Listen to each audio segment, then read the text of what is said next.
For the final phase of our Heather Garler landscapes, we are going to paint with watercolors. Your best plan of action is to kind of skip around, do every other section. Reason, watercolor likes to bleed. That means the colors will run into each other if they're all wet at the same time. So, for example, I will probably go up and take care of my little trees first. Remember, water is your friend. Add water to the paint, stir, and look, I can paint right over my oil pastel because it's oil-based and oil resists water.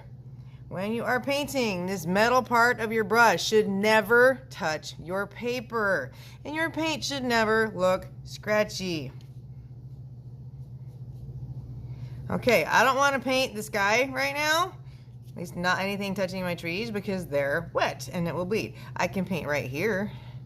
And you want to choose colors that will show up against whatever you use with oil pastel. Like this is kind of yellow orange. I'm not putting any orange there, but I can paint over it with my yellow.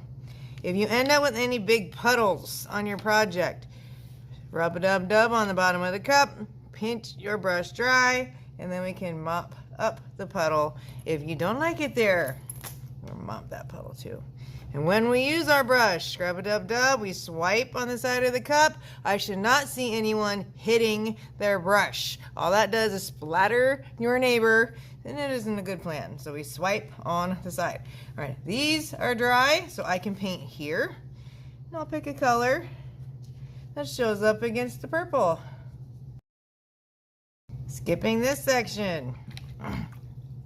Of course, this is also wet right now, so I may skip all these and jump over to my red section.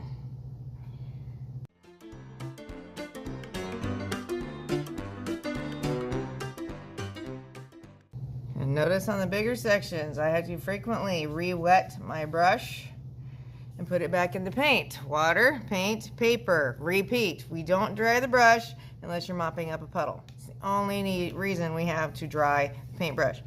So once you've done some skipping, you should be able to jump back to other areas and hopefully not have any bleeds.